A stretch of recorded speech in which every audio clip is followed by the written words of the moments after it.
We often imagine traps as obvious, physical things, but the most effective traps are laid by someone smiling, handing you something you want right before they pull the floor out from under you. In the public imagination, psychological manipulation is the work of movie villains, cult leaders, or criminal masterminds. The reality is far more mundane. It happens in our offices, our family group chats, and our romantic relationships. The true danger of dark psychology is the way it integrates into daily life, remaining invisible until it has already become indistinguishable from normal conversation. We all use influence to navigate our social world. Dark psychology crosses the line when it begins to weaponize our best traits, our empathy, our desire to reciprocate, and our inherent trust. You see this at a commercial level constantly.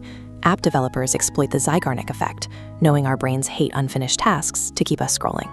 Retailers use psychological pricing, listing an item at $9.99 to quietly bypass our rational assessment of value. It happens across the table too. A seasoned negotiator might use the flinch, physically recoiling at your initial offer. They don't have to say a word to make you instantly doubt your own position and negotiate against yourself. These are the hidden levers of human nature. Without the vocabulary to identify them, we remain exposed to having them pulled against us. In toxic interpersonal dynamics, manipulation follows a highly predictable life cycle.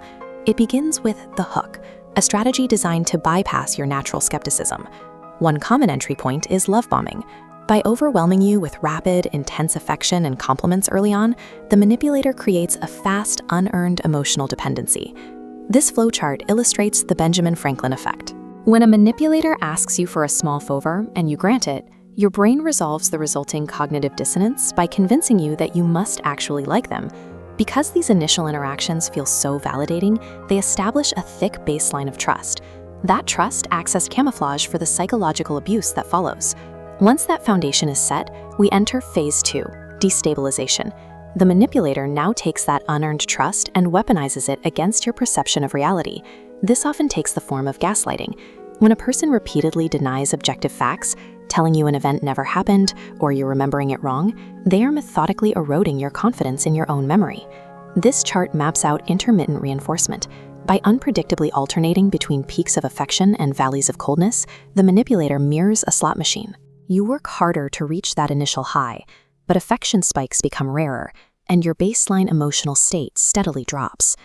Your core objective is no longer maintaining a healthy partnership. You are now exhausted, desperately seeking the manipulator's basic approval just to feel safe. This exhaustion leads directly to phase 3, the lock-in, where temporary destabilization solidifies into long-term control. The manipulator begins severing your external support systems. They plant doubts about your friends and family, isolating you so they become your sole source of truth. This chart shows the process of normalization. With outside voices silenced, harmful behaviors are introduced so gradually that each small step down is accepted as the new 0 point. By the time this normalization process is complete, you are tolerating treatment that the earlier version of you would have immediately recognized as unacceptable. Escaping this trap requires understanding the mathematical engine driving how these tactics actually function. This equation reveals the hidden engine.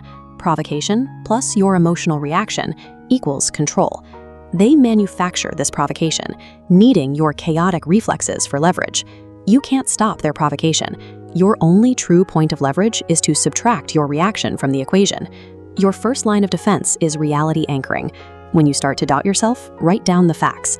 Keeping a physical record of events cuts through the fog and secures your internal stability. Next is the gray rock technique. This is the active practice of emotional disengagement. By deliberately keeping your responses neutral and boring, you deny the manipulator the dramatic reaction they need to fuel the cycle. Finally, you deploy strategic withdrawal. You set rigid boundaries and enforce strict consequences. If a conversation turns toxic, you physically remove yourself. You simply refuse to play the game. You cannot magically fix a manipulator's behavior, but by learning the vocabulary to identify their tactics, you build a shield. You can see the invisible levers, step out of the fog, and take back your power.